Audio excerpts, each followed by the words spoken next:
put the link in the Facebook group page, so those people that couldn't make it will be able to see it. And today's topic is creating video tutorials, best practices. And I've got a video that Paul Mansell created for today's session. He wasn't able to make it. And yep, and also a sheet of music to share with everyone.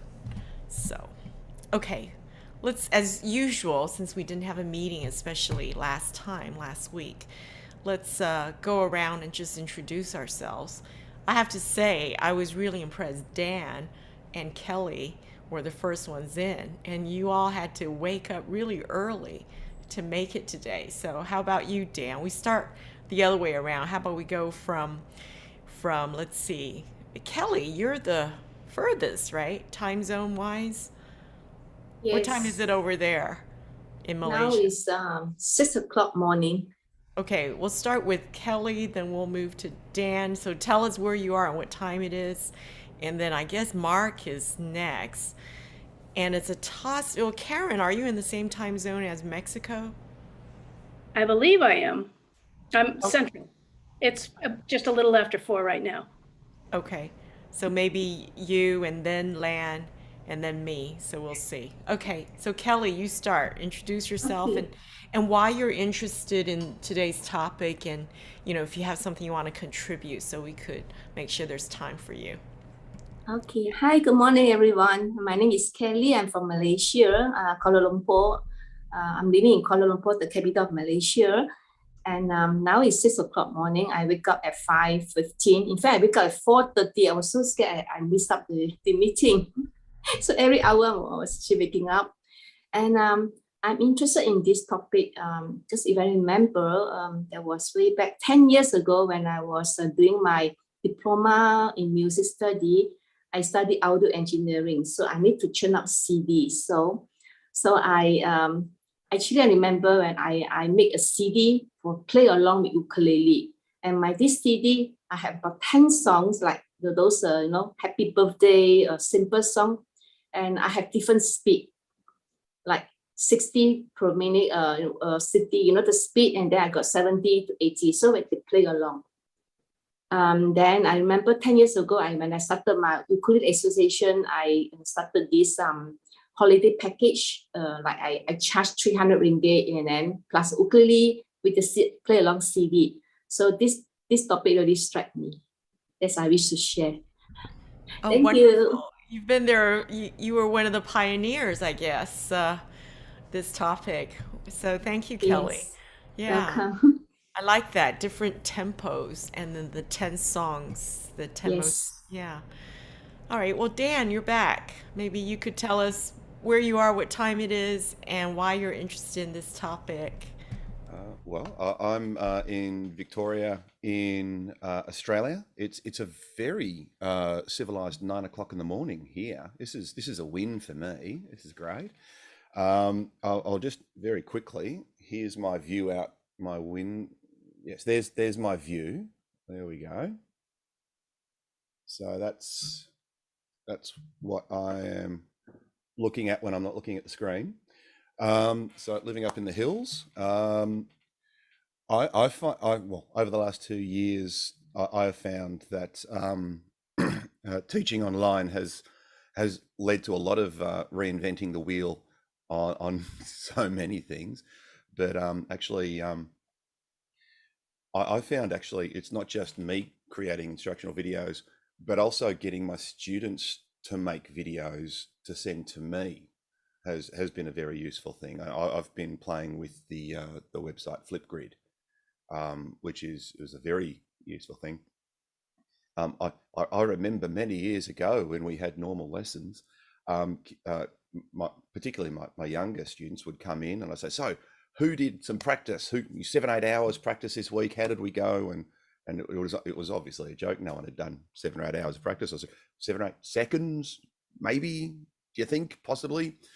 And a couple of people would say, oh yeah, I did 7 seconds. Yeah. But if I said, right, let's set up a Flipgrid thing. I want you to play this piece for me and then send me the video sometime this week before the lesson.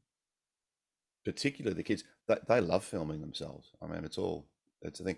They'll actually practice, put in a video, even if it's only half the song or something, and then send it to me. I'm the only one who sees it. I mean, I don't, no one's going to see it, are they? I was like, no, just me. And so that's fine. We could set it up so everyone can see everyone else's. And sometimes if someone's particularly proud of themselves, they'll say, oh, could you put this up on the wall? But basically it's an amazing tool to have kids practice. That's something I've found. Thank you very much.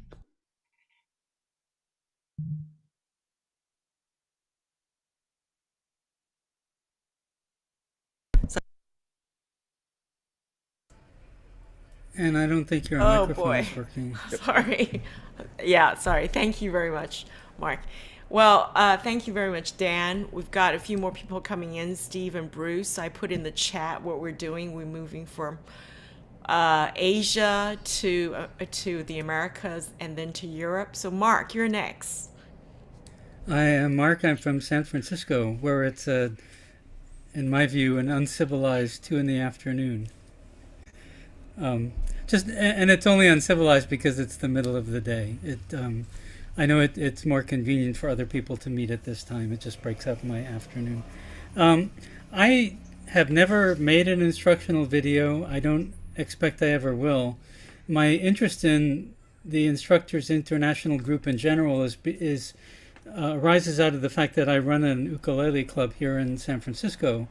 And before the pandemic, I had talked with some of the other people in the group about at our in-person meetings having an instructional section before the jam session. So because one time we had somebody come in who had 2 kids who had never played the ukulele, and I sat down with them and showed them both how to play a C chord and just said, whenever you see that, play that, and you'll fit right in. And it occurred to me that a lot of people come to our jams. A lot more people are coming to our jams who really don't know much about the ukulele. On Zoom, what I've tried to do is we meet on Zoom twice a month, first and third Saturdays, including this evening. And I look for teachable moments. My most recent teachable moment was in honor of, I think it was Howard Hessman. We played the theme from WKRP in Cincinnati, which modulates. And so I use this as an opportunity to show people how to modulate without changing chord shapes. So we played the song in D, and we got familiar with the chord shapes in D. And then I showed them how to move up the fretboard, and without needing to know the notes in the key of D sharp, or the chords in the key of D sharp or E sharp, they could just make the D shapes by using their finger as a capo and moving up the neck. And people have given me feedback that that's valuable. So I'm continuing to look for teachable moments in our jams. My interest in videos is that I like to watch them to see how other people teach. I learn about instruction. I learn what works for me. I learn what doesn't work for me. I learn how to not be confusing. And so I find them very valuable as a teaching tool for when I turn around and try to teach other people. Thank you, Mark. That's great. Yes, making it really welcoming and then slipping in a few teachable moments. That's a great way to get people to learn, isn't it? All right, so next we have Karen. We're moving from Asia to America, just going against the sun, so to speak. So who you are and where you are, what time it is, and why you're interested in this topic of video tutorials today. So Karen. Hi, it's nice to see everybody here. Mark, I moved to Springfield, Missouri in 2013 from a little town just a little bit north of you called Orland, California. It's on I-5. And it's one of those places I never knew it existed before I moved there. And, in California, up the Central Valley, they have overpasses over the interstate. And sometimes you would see a car out there on that overpass, and you're like, somebody lives here? And that's kind of how I was when I moved up to Northern California. But I'm in Springfield, Missouri now. the southwest corner of the state. And my husband Rick and I have a band called Uke 66, but I in December opened the Ukulele Academy of the Ozarks. Springfield is known as the Queen City of the Ozarks, which is a regional forest area, hills and hollers, lots of trees, streams, rivers and such.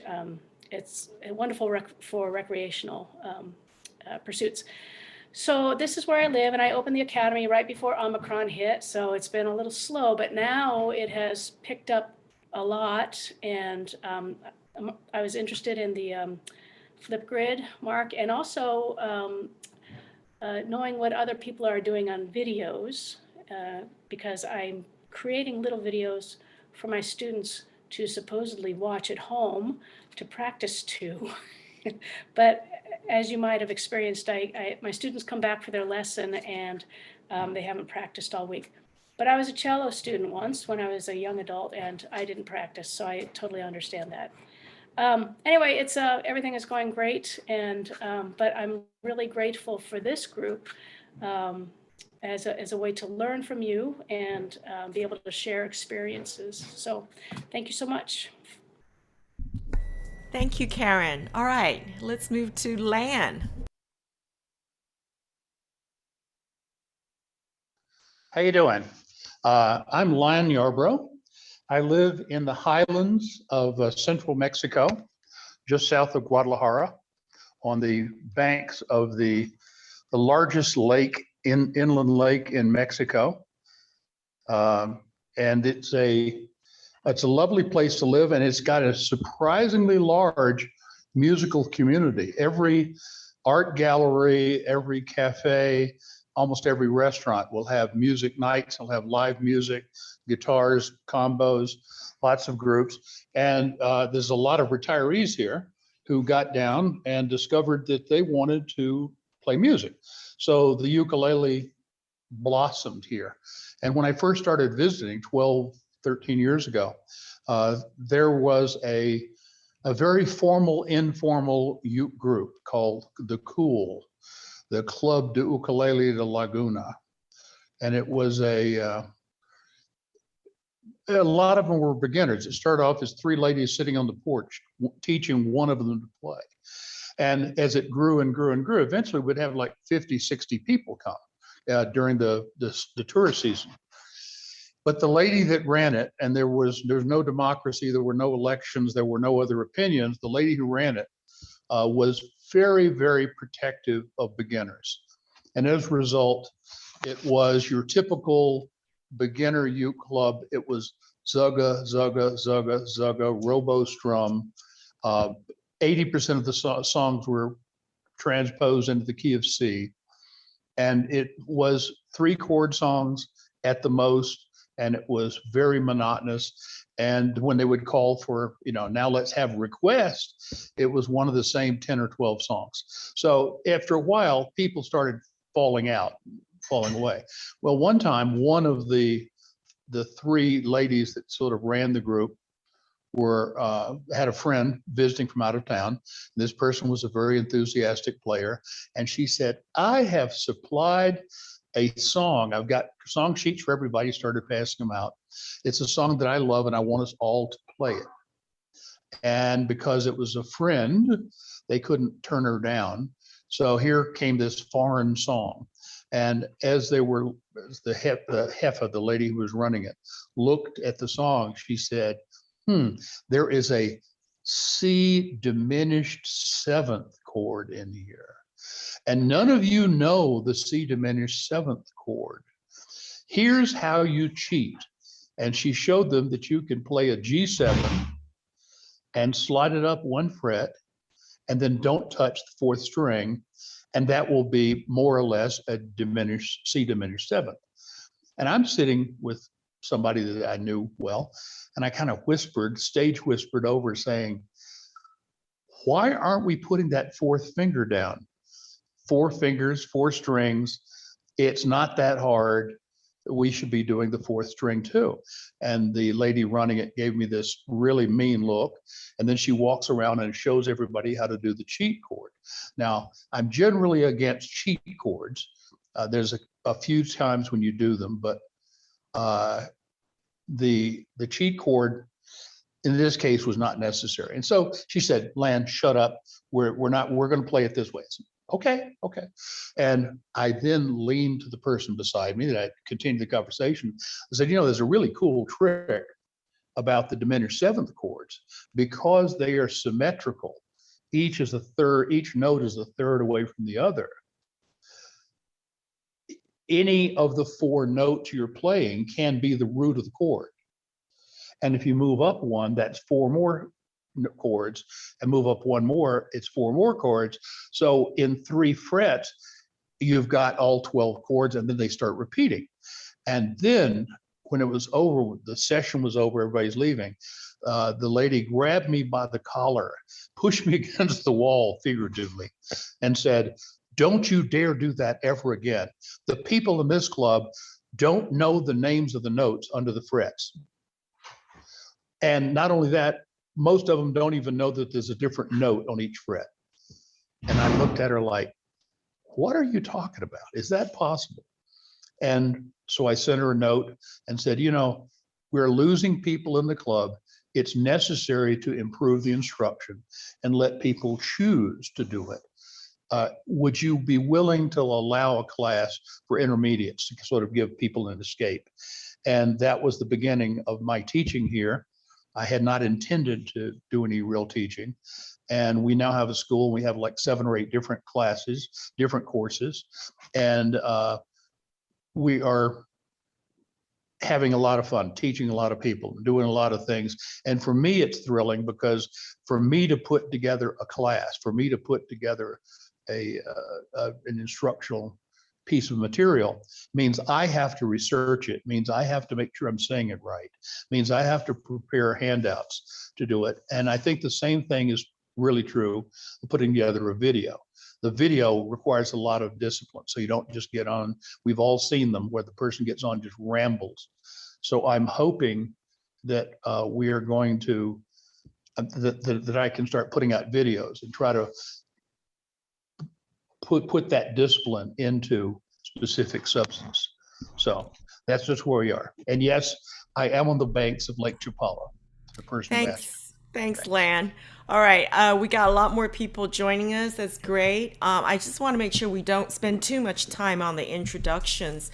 So basically say who you are and what time it is, where you are, and why you're interested in today's topic. And we're going from Asia to America, and Lan is in New Mexico. So is anybody... Mexico. Sorry, in Mexico. Sorry, I messed up. Mexico, because I'm on the East Coast. I wonder where Steve is. Steve, where are you? Oops, sorry, I accidentally muted you. Right, I'm going to take you back to Sydney, Australia. Oh, wow. We're going to have to circle back to you then. Or let's see, you're in Sydney, Australia? Yeah. Well, okay, all right. Why don't you come introduce yourself then? Just very quickly, I started my group called Busk. You can see I just put the logo and a screen background there just to give an idea. But my idea was to have a group that does mostly performances. So it's getting out in the community and sharing the music. We do a lot of community events. So my group is being run to teach them how to entertain and perform.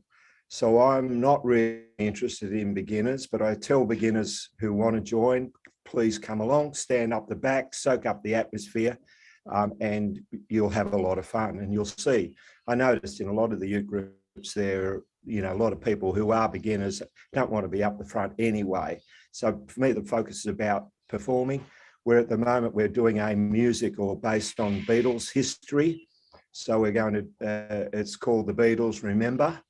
And the reason I'm going to do videos is because we all need to learn parts, and I'm going to be instructing them on both the stage musical performance and the parts that they have to learn. All right. Welcome, Steve. This is your first time here, I believe. Is that right? Yes, yes, Okay. it is. All right. Okay. Well, talk about Beatles. I give not just ukulele classes on the Beatles, but also music theory of the Beatles. That seems to be a really hot topic. Moses, I think next is you and then me, and then we're going to go over to Lindsay and then Bruce. Okay. Yeah, my name is Moses Kamai. I run a ukulele club in the area called the Northern Virginia Ukulele Society. It has basically three components to it. The major part of the society that we perform at various adult assisted living, charity programs, and things like that. Then there's an ensemble that I'm also the music director for, and they're a couple of notches above the actual society as far as performing and playing. I teach them how to play instrumental and 3 to 5 part harmony. I used to be a member of the Luongo Ukulele Ensemble. We used to fly out to Reno every month to rehearse. That's where a lot of the entertainment and performance experience I gained from Peter Luongo. And if you don't know who he is, if you look him up and the I think it's called the Langley Ukulele Ensemble, where he teaches a lot of kids over the last 35 years. That was my mentor for I performed with them for about 3.5 years before I had to just take a break, because it was flying out to Reno every month from the East Coast was a very challenging. And then we have an education outreach program, and we go out to the public libraries and we partner with the children's reading program. And right now, 6 libraries have come on board. And usually we don't have to advertise as they internally advertise at their staff meetings. And it's usually the children reading or a children's program within the regional libraries or the local community libraries that reach out to us and say, hey, we want some of that too. And I personally train all of our volunteers. So that's kind of that part. I know this has to do with tutorials. So I put together several tutorials because I also teach at 2 different locations in the area. One in Manassas, Virginia. That's strictly a music store. I am also a credentialed teacher at Music Spectrum School of the Arts. At least they credentialed me, because I'm also a level 3 James Hill Ukulele Initiative Ukulele Classroom certified instructor at the level 3 level. So getting back to the videos I had, because I still have a day job. Mark and I know each other because I fly out to San Francisco once in a while to go to San Jose, perform with not perform, or just play with some of my cousins. They had the Bay Area Aloha Festival out there. I have one of my cousins used to be the entertainment director there. Used to just hang out, eat, play music, jam, and all that. So then I hung out with the Ukulele Rebellion guys that Mark leads that he talked about. So I got to meet a lot of different folks. But the videos, because I don't want too much attention drawn to me on some of those things, is usually when you start getting that out, people start asking a lot of questions because of my day job. But I do put them together for the club, and to do 2 things. One is to teach them basic musicianship. So that's trying to teach them theory without using the word theory or bringing up theoretical kind of things. So we sort of walk backwards into the theory. And the other thing is also to provide tutorials on how certain songs are arranged and played, from everything from just strictly singing melody, chord structures, progressions, and things like that, just to keep it very simple. Because with a club of around 200 people, I have to be very careful, because I understand Land's challenge, where you have these people that come in and sometimes they leave because it gets too challenging, is to make sure that the people who are very, very much a beginner can participate as much as the ones who are at a higher level, and they all can play together. And that's how I actually structure all of my teaching for the society, is that giving them tools and techniques that a very beginner person can play right along with the best of them in any song that we perform anywhere in the DC metro area. And that's sort of my spiel. All right, thank you. Thank you, Moses. Right, so I guess next is me. Anybody else on the East Coast before we move over to Europe? No. All right. So my name is Ann Koo, and I'm interested in this topic, video tutorials, because I use them a lot. And I've also been creating ukulele playlong videos, as well as videos from my free taster workshops, free workshops that I give. But also I record every single one of my Zoom classes so that my students can review the class, and they say it's useful for them.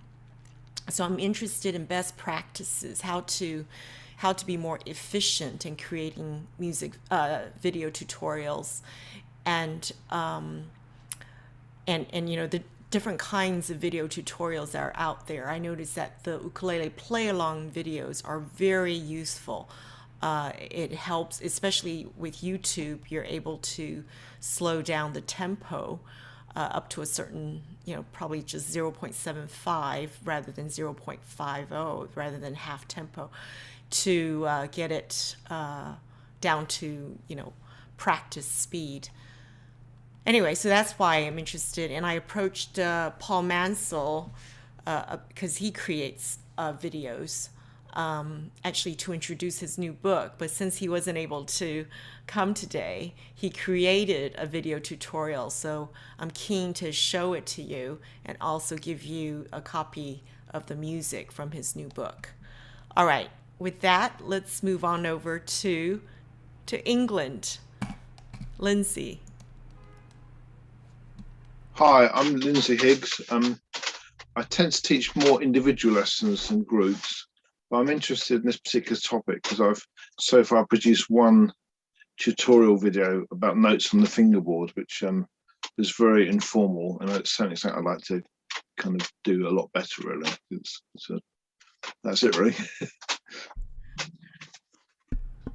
Thanks, Lindsay. Great. And is it Bruce? I think you're the last one. Are you? Yes. I live in an island of Venice, Italy, and in fact, it's 11:30 at night here. So sometimes, like tonight, I take an hour nap before coming back on board so that I can be alert as much as possible at this time. It's a Saturday night. Went walking around Venice quite a bit, some mass, some not. Anyway, my concept of video tutorials may be a bit different from some of yours because I don't really consider just recording a class lesson as a video tutorial. My concept of it is, you know, basically, without anybody that you're actually talking to live, you're just talking to the camera. And that presents a whole different set of issues that I would like to understand as someone who would find it useful to make video tutorials. I do a lot of live teaching. And again, that often is individual coaching.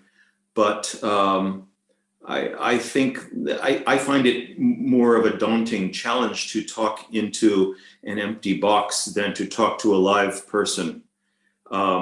And so perhaps we can touch on that subject as well. Also because in these cases, as Lan was kind of hinting at, we can get into rather specific, often complex subjects that not everybody would be interested in, but that I think it would be very useful to have specific lessons, call them that, video tutorials about very, very precise topics. And that doesn't necessarily mean just learning how to do a song. That's a great topic as well, especially for very complex or difficult ways of doing a song. It's not that the song itself that's difficult, but maybe a chord melody arrangement of a certain song could be a lot more difficult than the robo strum that he was mentioning. That's a great term. That I think most of us are not real fans of big robo strummers, but that may have a place somewhere in the world. Anyway, I can be quiet now. Thanks, Bruce. Thanks. All right. Well, is there something wrong with that? Okay.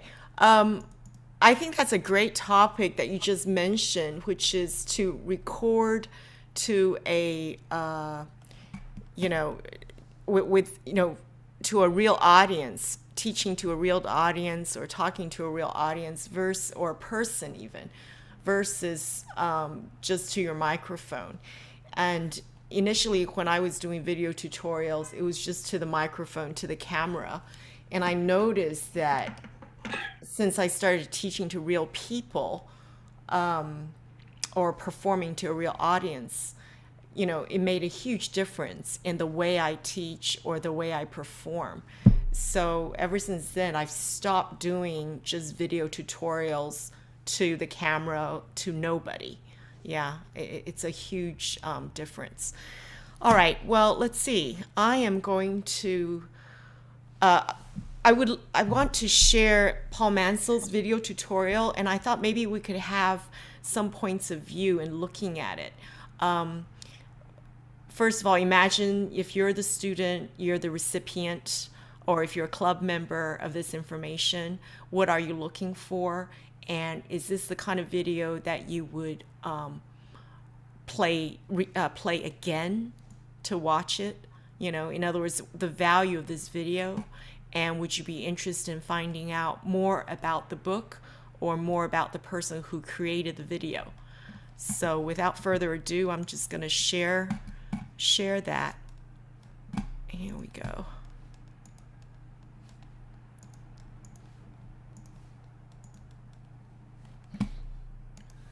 It's Paul Mansell here. I'm very grateful to Anne for inviting me along today. I'm sorry I can't be there in person, I'm actually on holiday. But it's very kind of Anne to invite me along just to have a little chat and to do an instructional video on a piece for you. I'm going to talk to you about a piece that's in my new book, which is Classical Gems. It's out now via Mel Bay. It's got 20 classical pieces in it, ranging from easy pieces like the piece that we're going to look at today, which is called Waltzing F, through to some really quite tricky pieces at the end. It's got a violin sonata by Bach at the end. It's actually going to be in the new VCM syllabus. The early pieces will be grade 1, and I would guess that the latter pieces will be about grade 6. The book comes with videos of me playing all the pieces as well, and some notes about the pieces. So the piece that we're going to look at today is called Waltzing F by Carulli. Now, Cooley was a very famous Italian guitarist. He wrote some fantastic stuff, and a lot of it is still widely played on the guitar, and it really suits being arranged on the ukulele as well. So Waltzing F, I'm sure you all know that if something's in the key of F, effectively it just means that the piece is based on the scale of F. When I'm explaining to students, I tend to say that if something's in the key of F, it means that an awful lot of it will be based around the chord of F. So it's worthwhile just familiarising yourself and getting the students to familiarise themselves with the chord of F before they try this piece. What I'll do, I'll play this piece through first off and then we'll have a look at it. So here we go, this is Waltzing F by Ferdinando Cooley.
So there we go, that's a pretty little waltz.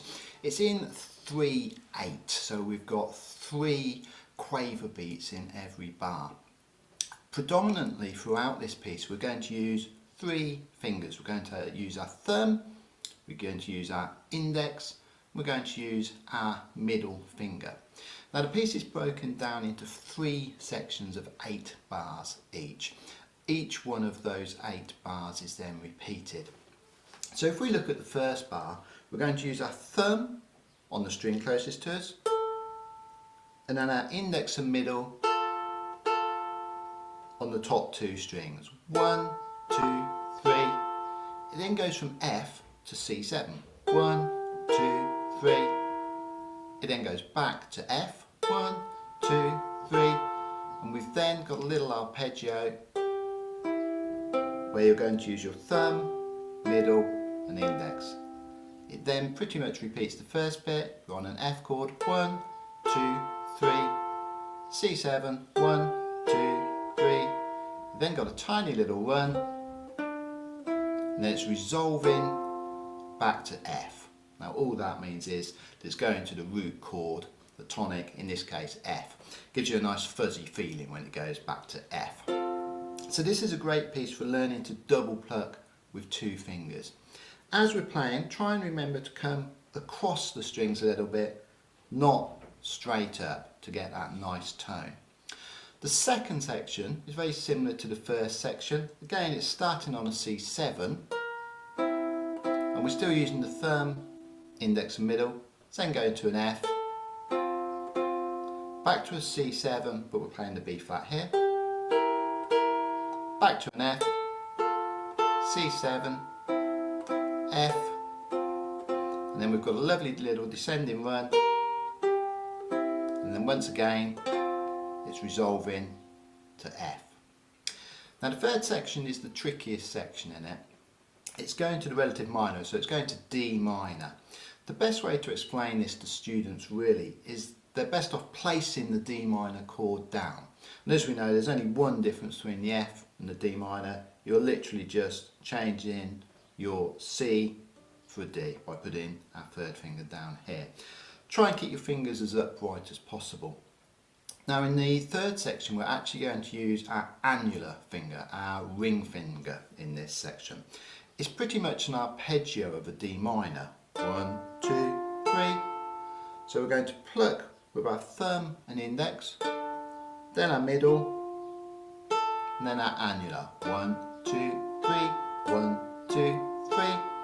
We then have a little descending run, and then back to F, and then we have the arpeggio on D minor again. Little descending run, and you're finishing there on a D.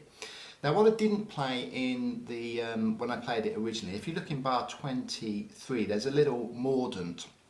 Sometimes they're sort of called trills, there's slight differences between these things.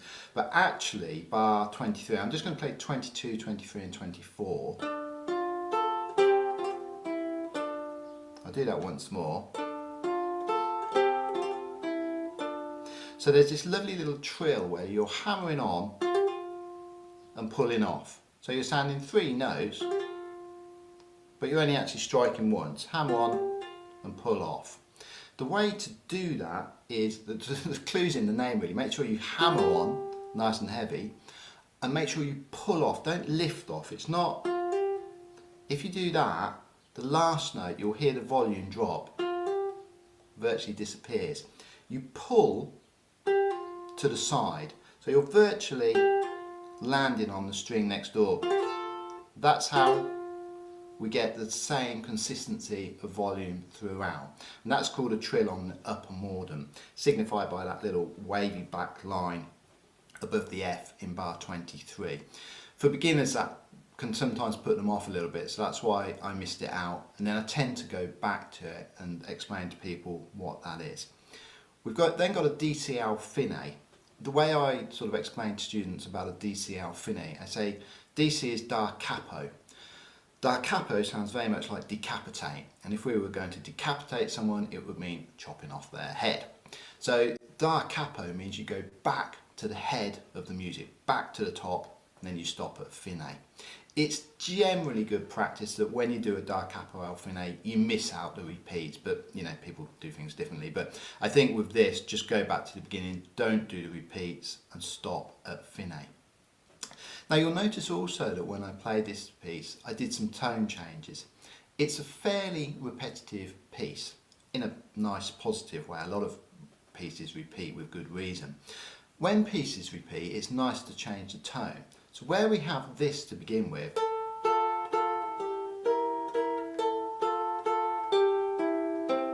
when we then get the same bit again, it's nice to change the tone.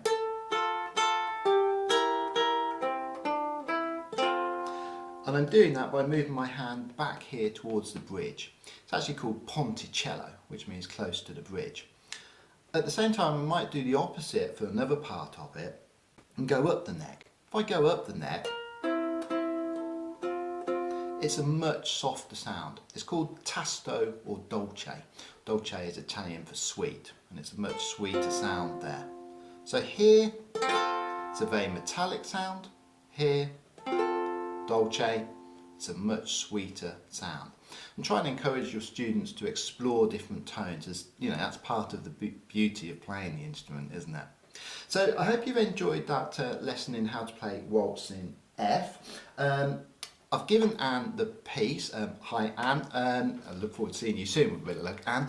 Hopefully you've all got it. If any of you would like to buy the book, you're most welcome to visit my website where you can get it. If you have any questions about it, I'm sure Anne will be happy to answer them, but you're most welcome to email me. I'll put my email address at the end of the video. I hope that your ukulele instructor's monthly meeting goes really well, and I look forward to seeing you all soon.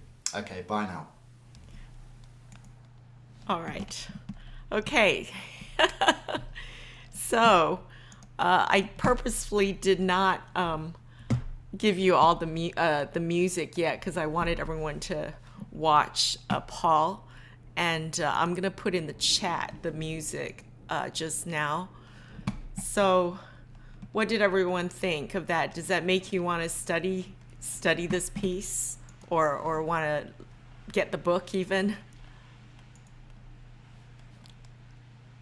I can make two comments. Yes, please.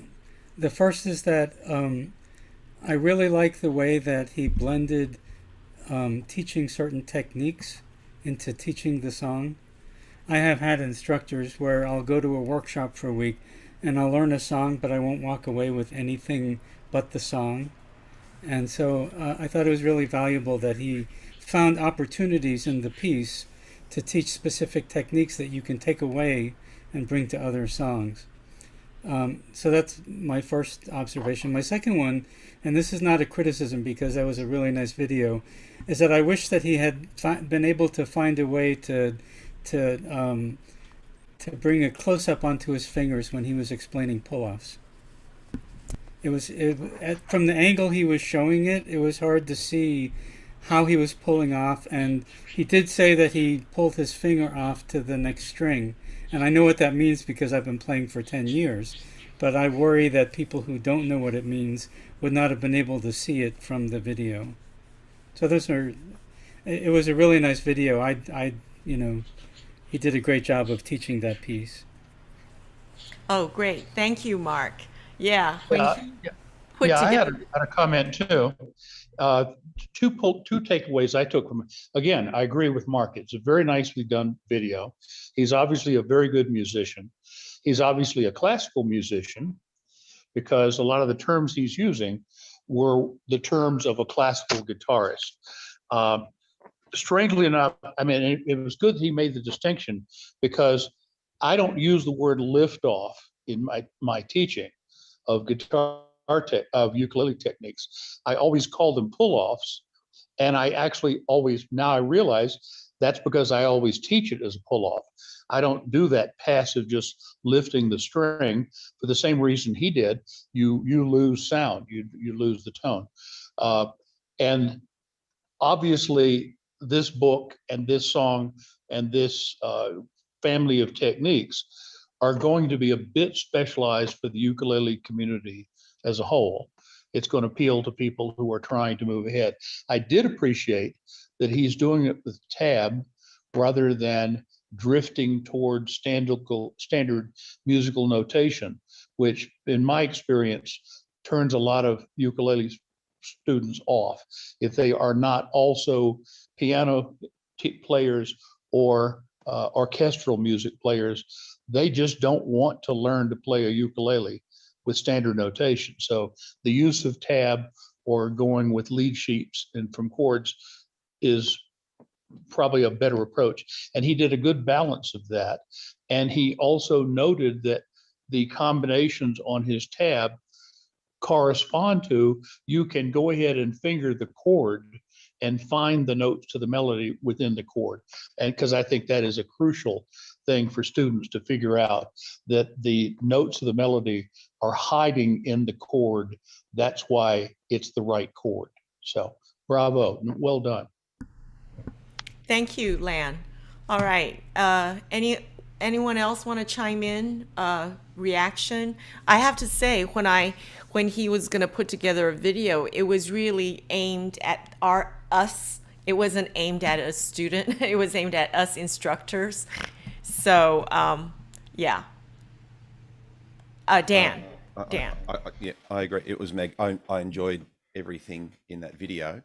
And I counted 6 different techniques he was talking about in that 10-minute video. I mean, I teach mostly kids, but I also teach their parents as well. And pretty much all of them, I find 10 minutes is too long to keep their attention. The videos I make are, here's a particular one skill. And with a close up, as you were saying, Mark, there's and here it is right up here, seeing how to do it. So it's a 1 minute, here's this particular skill, because, you know, a half-hour lesson once a week, they go home and they're going, oh, what was he saying? How do I do that? Have that resource. They go, oh, that's the thing I need. I don't want to watch a 10-minute video to find the bit they're after. But as you say, and he didn't do that video for his students. He did that for us. So I loved it. But I know my students would have difficulty going through that whole video if they were after just the one thing. So you pointed out a very important consideration, which is the length, the duration of a video tutorial and who it's aimed at. So that was 10 minutes and 35 seconds. And yeah, I agree. It would be too long for the younger folks. Lindsay, did you want to say something? It was just a little thing about terminology really that made me think, because he was using the word the tonic for the keynote, but a term I've actually found that helps my students a bit is that the American term talk about a center tone, because that has more of an idea of everything relating to that one note. And I just wondered, it's just an interesting thing about differences in terminology really. And right. Thank you. Yeah. Anybody else want to say something? Difference in terminology? Yeah, I do, Anne. Okay, yeah, please. Steve. Look, I think we've got to be careful to consider the content versus the production quality. So that if we're going to have videos that are sitting up there for quite some time and we want people to not drop out after 3 or 4 seconds because of production quality, no, I get it that he was probably just producing that for us. But you need to be very careful about how you're sounding, how you're looking, what the lighting's like, and all of those things are so important to keep people with you. The content is like vital, but production is just as important, and people will drop out very quickly if it looks bad. So, if you look at YouTube, can give you statistics on the time that people have looked at your video. My band Led Ukes just did a festival up at Blue Mountains Ukulele Festival last weekend, and I put one of our videos up. The video's a song, Rockin' All Over the World by Neil Young, and the song goes for 3.5 minutes. 30 seconds was about as much as we could keep people there because the production was crap. It's not that the content was any good either, mostly about production, I think. But if you really got to be careful about all of that. I agree. Thanks for bringing this up. It just reminds me in the early days when I created video tutorials from this echoey room, just to the camera. And I was rather proud of myself because I put a lot of content. But when I showed it to my students, one of them immediately said, "Oh, it's really echoey." It's like, that's to do with the production, nothing to do with the content, but people notice these things, or if it's blurry, or if you can't see it, you can't hear it. I think it's all because, we have been pampered, right? We're used to such high quality stuff on YouTube. So if it's not there, then that's a big factor. Can I say we get into this echo chamber, right? So everybody here says that was a great video, the content was good, but like we're all, like you'll see people come along with their ukulele group video of a mass ukulele band, and everybody says, "Oh, we were awesome." And frankly, as a musician, you look at it and go, "Well, they weren't."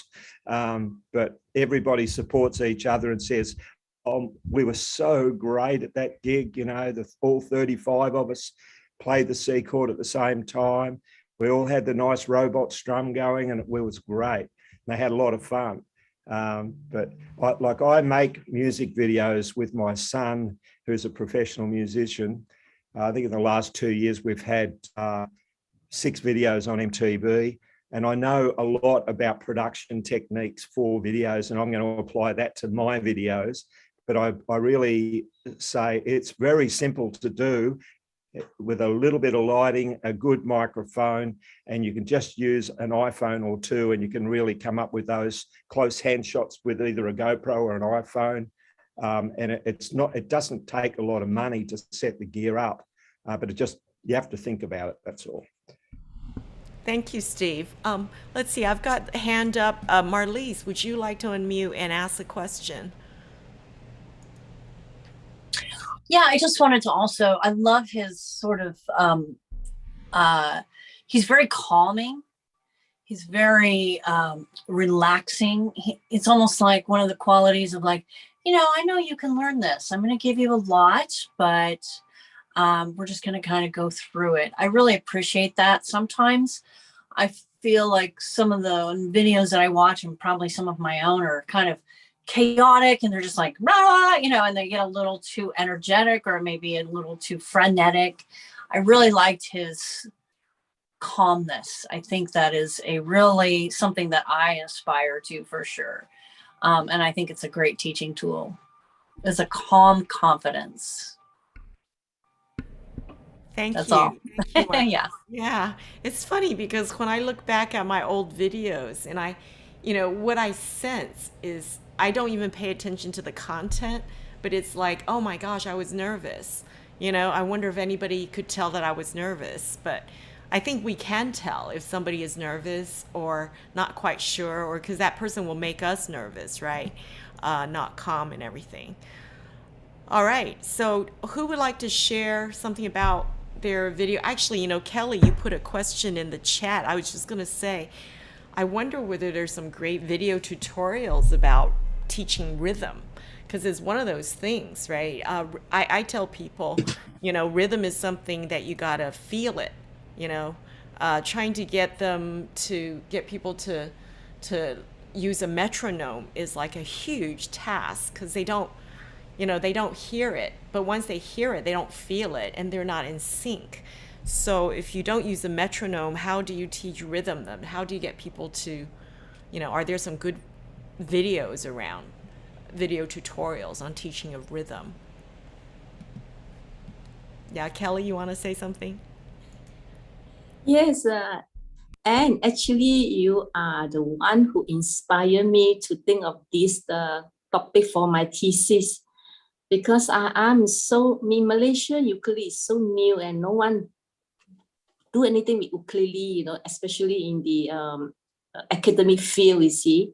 So, and then you send me your thesis of your master study, and I take a look, and then suddenly it dawned on me, why not I do a ukulele on rhythm? And your first few lines actually inspired me. You said that, you know, in the ukulele score, we don't have any notation, and yet we still can play rhythmically. So my thesis is on how this can come about. So I want to ask the ukulele or the ukulele master here. You see our ukulele music score or the list sheet, nothing to do with notation, quaver, semi-brief, and yet I can see all the beginners can strum very steadily. So how I can put into academic papers, and I need master here and guide me along so that I can do a proper thesis, and how I can share this information, you know, to my Malaysians later, you know, when they read my thesis. So maybe Anne, you can share with me and all the ukulele instructors here. Okay, yeah, thanks. So this is in chat, so feel free to contact Kelly with your thoughts. For me, the way I teach rhythm in the song sheets and in whatever I give out is I put another line of counting, you know, 1 and 2 and 3 and 4 and then tell them that this is vital, that they know how to count to begin with, similar to knowing the starting note before they can even start. They need to have all these things established first. Okay, let's see, Lan, you've got your hand up, and then afterwards we'll have Dan. So Lan? Yeah, I was just going to add on the video we just saw there, two things. One was a suggestion that if only we could see what his hand was doing when you do that pull off. A lot of what we're talking about today seems to be envisioning, I sit in my studio, set my gear up, start it, and then I do the video. If you have a second person who can move the camera, who can zoom, that makes a ton of difference. If you have the skills to edit the video afterwards, not do a one-shot video, then you can have two different cameras running at the same time, one with the close-up of the hand, left hand, right hand, 3 cameras, and then you can blend them together in the final video. But that requires a lot more technique and a lot more effort to do, and that's probably not what most of us can do. The second thing was, and this sort of plays back to what the last comment was, that the reason he could be so calm and the reason he could put 16 different techniques into a 10-minute video is because obviously he had a very good script beforehand.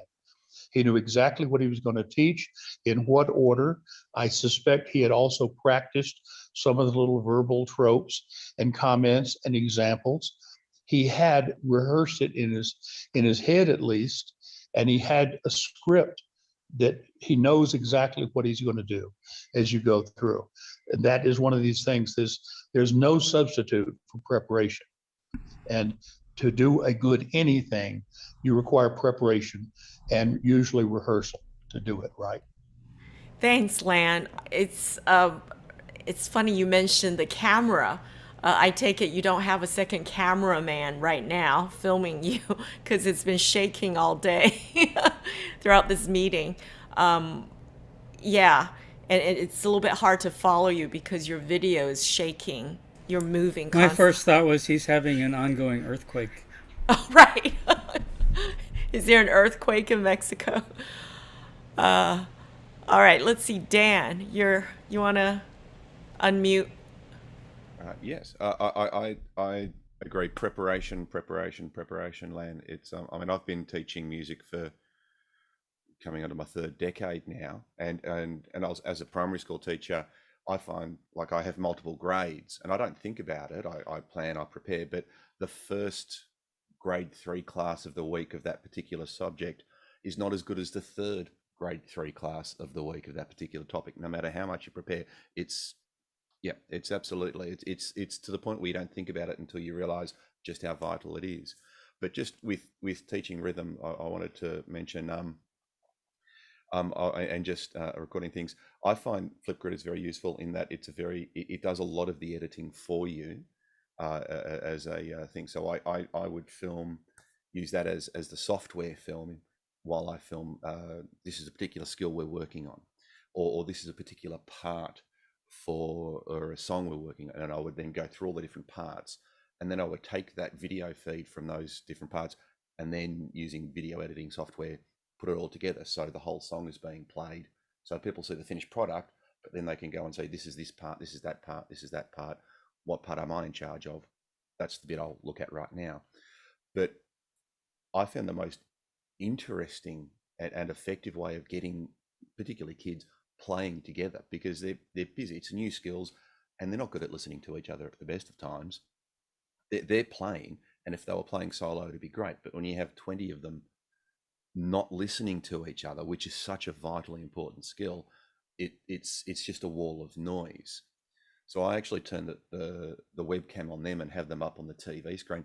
Look at yourselves, and they can see whatever the strumming pattern is, they're all out of sync, and they can see that, and then they start thinking about that, and then they start listening to that. So whether it's just a robot strum or it's a calypso strum or whatever, they can not only, well, they weren't hearing, which was the problem, but they can physically see that they're out of sync, and then they realize, oh, that's a thing, and then they start listening for that. I find that's a very quick and effective way of getting them thinking about that process. And then once they start thinking about that process and the need for that process, then they start working on it, and you start getting some pretty quick results. Thank you, Dan. I think you touch upon a point of this awareness, and every student, everybody has their own sort of modus operandi or way of learning as well. And you need to bring to their attention what they need to be looking at. I remember when I took my first ukulele course from my colleague at Maui College, he was spending a lot of time creating video tutorials, lots of video tutorials, getting people to watch them. And I have to confess, I did not watch any of them, because that's not how I learned to play music. I did something that nobody else did, which was I would go look for a piano score for a song. So there might be 2 or 3 songs per class.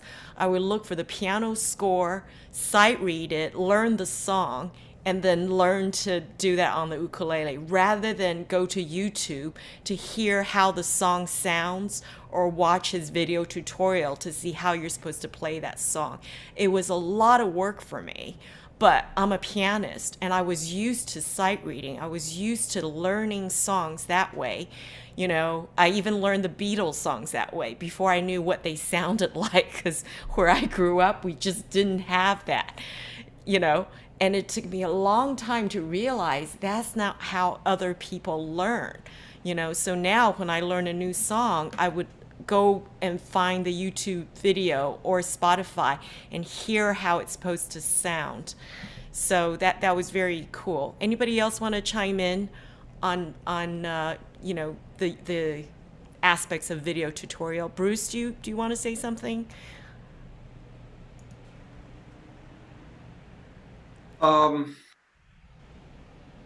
Well, I think somebody made some very good points about knowing what you want to teach and in what order, and trying to fit it all into whatever time you have determined that you need.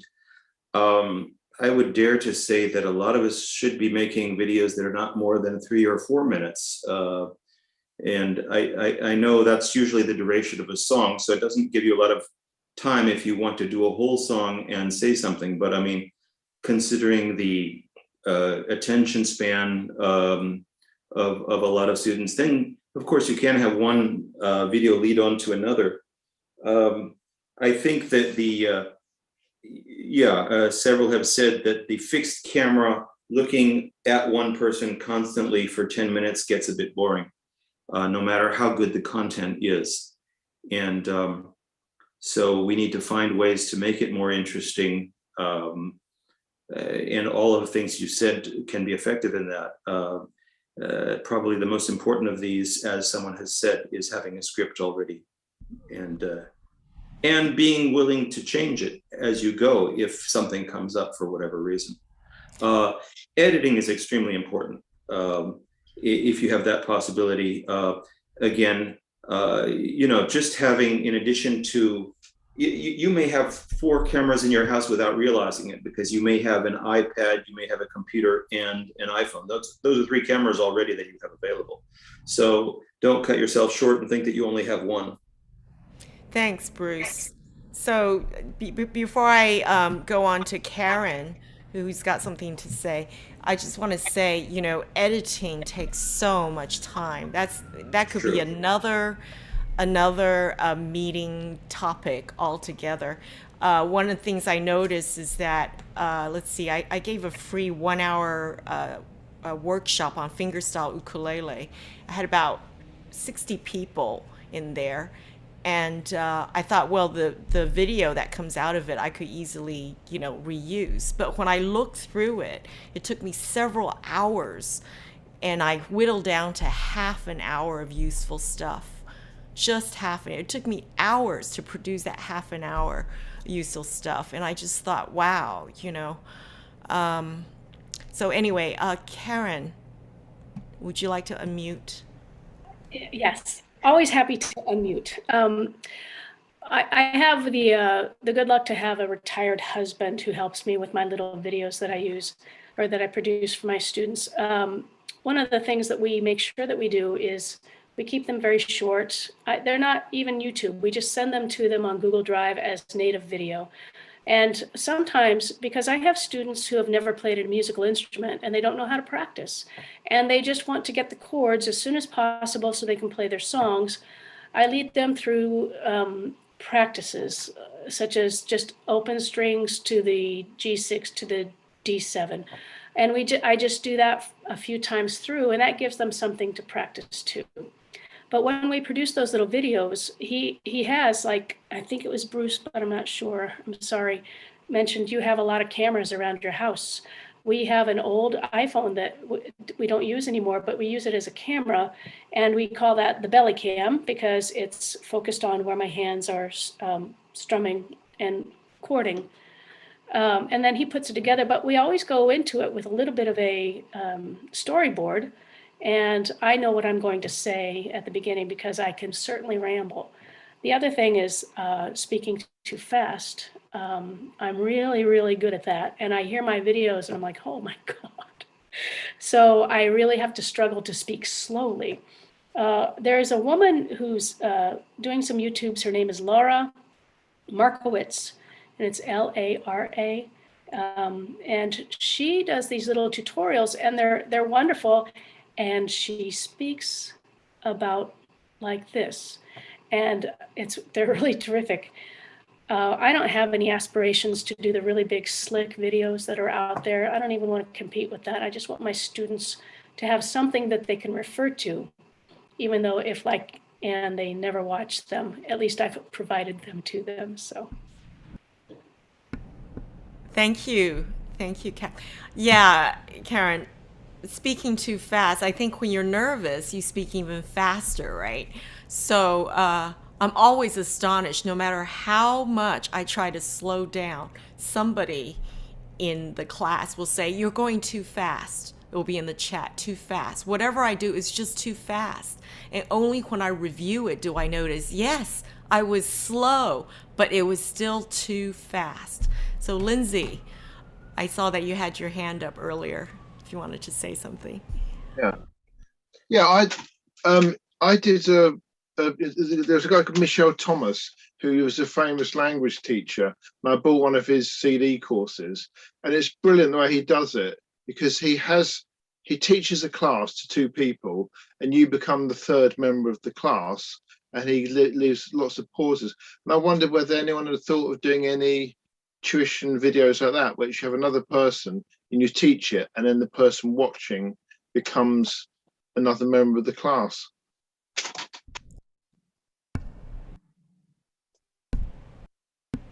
Oops, sorry. Did anyone want to say anything about that? I can't. The 3rd member of the class who never gets their questions answered. The 3rd member of the class never get their question answered. Well, the person the people in the video do ask questions, and they do try things out, and you can hear them trying it out. And I suppose it's it's still creating a. That's a good point. Yeah, it is creating a different learning environment over it. I have a. Go ahead, Dan. Last year at the Hills Ukulele Festival, we had to do it online because the world we live in, but we were live streaming it. So we had people reading the chat box, asking the questions that people would have been asking. And also the person who was in charge of reading questions would, hey, I didn't quite understand what you just said there. And quite often catching the questions that people would be asking of the workshop runner. So having that person whose role it is to think I'm the student is actually, we found it a very helpful thing, Lindsay, to have someone in there to catch. So it stops people having to type, you're going too fast or whatever, having that person there saying, well, could you do that again? I didn't quite get that. As the representative of students who aren't in the room was a very useful tool, we found. All right, thanks, Dan. I want to share something in the chat. It's a link to my ukulele play along video playlist. So I've been creating these ukulele play along videos out of mainly my high school friend Adrian and I. We performed together in 3-Chord Thursday, and you know, I like to remember those. So I found that if I made ukulele play-along videos, then the chance of other people finding value will be higher than just ourselves and our family and friends. And I've been having a lot of fun trying different ways to do these play-along videos. Of course, the easiest way is to just, you know, have the chords and the lyrics floating on top. Oh, I'm getting it. Let me share that with you. So what they are, and so this is what it is. So I've got fast car ukulele play along. You know, different ways of doing it. Another one is to take, let's see, what's the latest one? Oh yeah, to see less of this. Okay, so this is a song sheet, and then you could see the pictures, you know, in the back, because the song sheet is special, you know, it's very personal to us. And then we are up here, but you can't really see us playing. Yeah. And then another one would be something earlier on.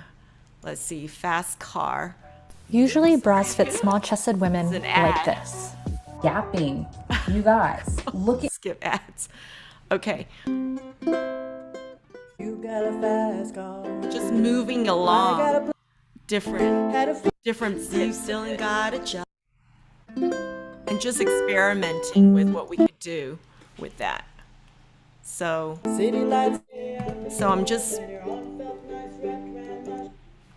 yeah, so I just wonder if anybody has been creating ukulele play-along videos to share, or other kinds of videos. Do you categorize them in any way?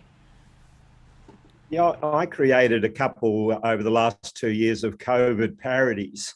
So we, as a group, we decided we couldn't meet together, and we still wanted to make those, you know, the large multiplayer screen things.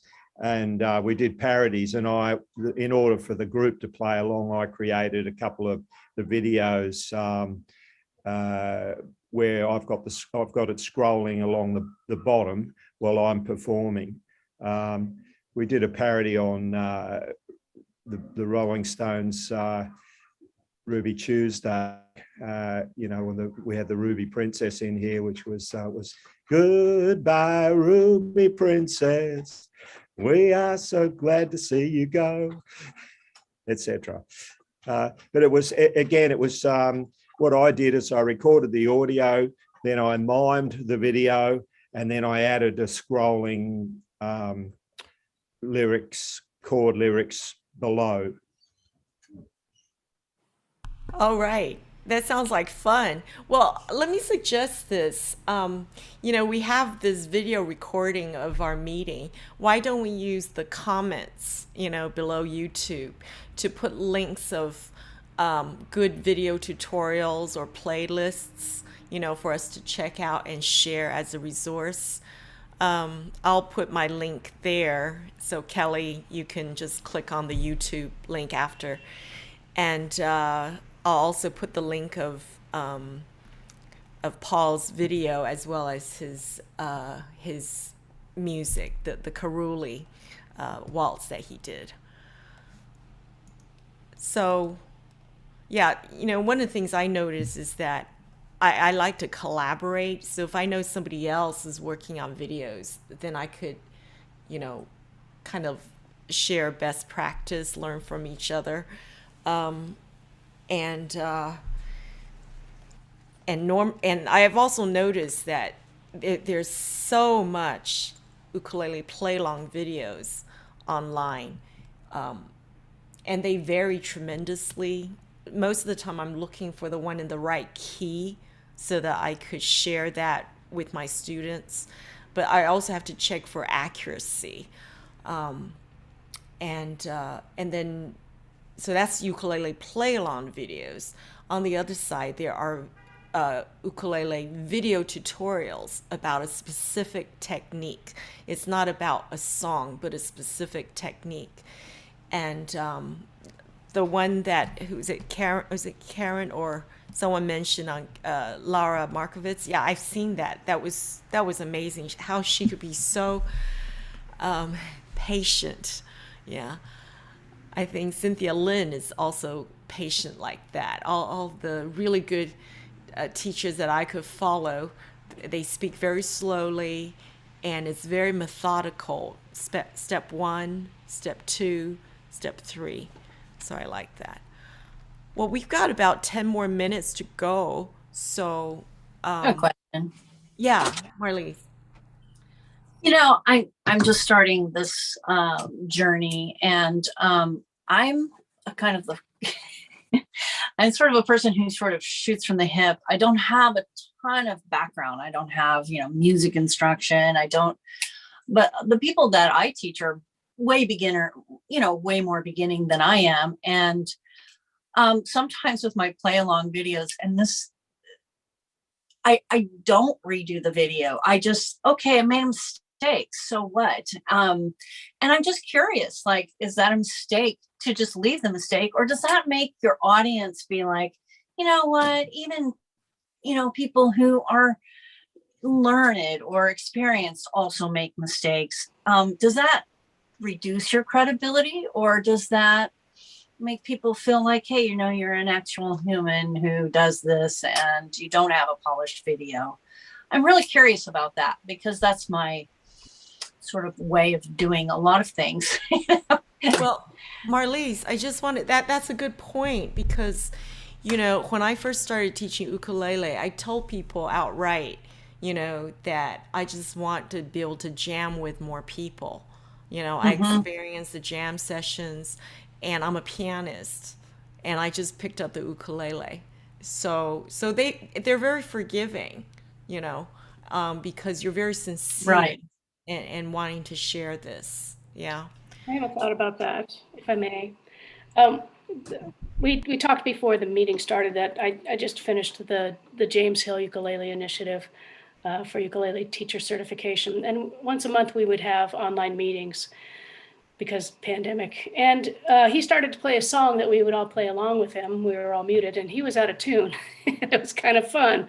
And I didn't hold that against him. It was just all cute. But I think if I were creating a YouTube video to be out there like Cynthia Lynn's, I would make sure I wouldn't make any mistakes. I do think it can humanize you, and I think it can be cute, and it can create a connection. I might be more along the lines of OCD perfectionist, but when I'm doing just a little video for my students to practice along, changing from C to G, just to get it into muscle memory, I would be okay with that. But I think for a produced one, I would make sure that there weren't any mistakes. Thank you.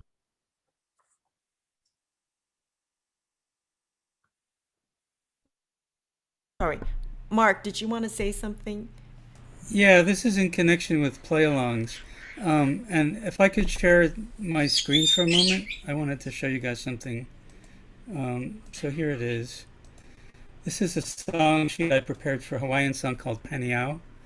And what I've realized is that Zoom meetings are basically live play-alongs, because you sit there and you play, and other people play along with you, and they can hear you, but they can't hear each other. And it's almost like them in real time sitting in front of a video. And what I've noticed in Zoom is that there's, pardon the use of this word, but there's an endemic of people who don't know how to count to 4. And they run through the ends of measures, because the word ends before the measure ends, and they don't wait till the end of the measure to jump to the next line. And so what I've started doing is this. I put lines in front of every chord where there's a new measure. And that sometimes means, for example, here, having to put the same chord twice. But this song, I don't know if any of you know it, and I really don't want to sing it for you. This song has some incredibly challenging phrasing in it. And if I put a G7 here and didn't indicate a new measure here, people would not know how to phrase from here to here. And so I'm finding it doesn't really work that well without being able to say to them during the song, watch me count to 4. But I hope that when people see the song sheet, at least if they are counting to 4, they know when to jump to the next measure. And so I think that if I were to make a play-along video, I would indicate in some fashion on my song sheet where each measure was. The San Jose Ukulele Club does something like this, but they put dots in over every beat. And I don't have the patience to do that. But I've taken to doing this for every song sheet I create now. And I hope it helps. It helps me on a song like this, which is really a phrasing challenge. But I think if I were following along on this song with somebody singing, it would help me to know when to jump to the next measure.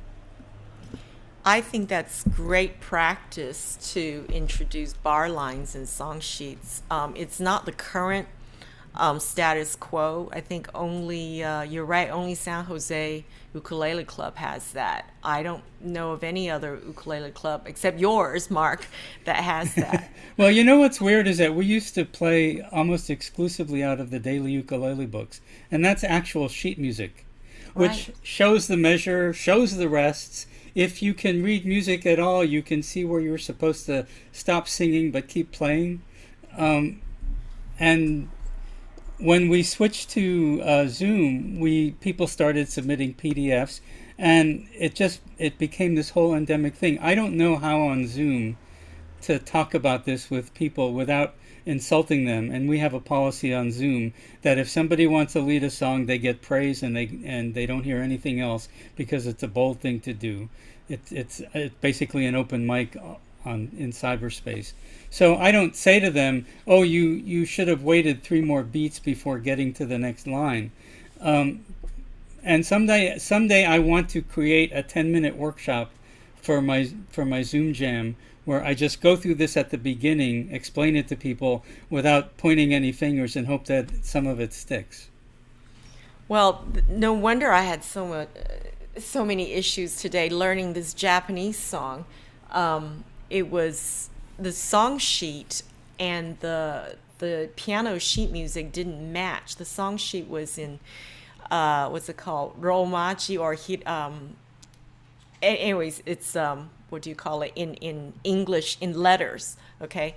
And the piano Romaji. score romaji. The piano score was in Japanese, and so hiragana and kanji. And I knew the song, but I had to match the chords. And some of the chords were wrong, and the placement was wrong, and there were no bar lines. So it's like, had they put in bar lines, that would be one step. So the chord placement was wrong too. So it was, but because of the time pressure, I didn't think about, recreating the whole song sheet and doing one-to-one matching. Well, and Anyway, the other thing that I found about using bar lines is that when I make the song sheet, I have to sit there and go 1, 2, 3, 4, and it helps with chord placement. It fixes chord placement problems because I can't place a chord until I know where the first beat of the measure is. right, yes. So now we got 2 minutes left, and I just want to ask for a kind of a suggestion. We're going to meet again in March, so the third Saturday of March, same time. Does anyone want to propose a topic? I don't know whether we finished covering video. Let's see, I have a question here. Lan wants to know, how do I get a green screen? I think you have to buy a green screen. You just buy a green screen, and then you could upload any picture you want. So, Lan, I think you're muted. The question isn't where do you buy a green screen? I understand that. It's a green sheet hanging on the wall. Question is, what software and how do you use it with Zoom as you're doing right now? I didn't use You don't any need software. Yeah. No. If you have a green screen, which you can buy at Amazon, or just hang a sheet behind you, and green works better than other colors from what I've heard. I don't have one now, but Zoom is designed so that if you use virtual background, it works really well if you have a green screen, and it works a lot less well if you don't. You don't need to download any software. Zoom has it built in. Now, you don't understand. I understand about buying the damn green screen. What I'm saying is Zoom automatically detects it? Then how did she put that blue and white words behind it? There must be some software interface. Yes. No. It's in Zoom. If you go to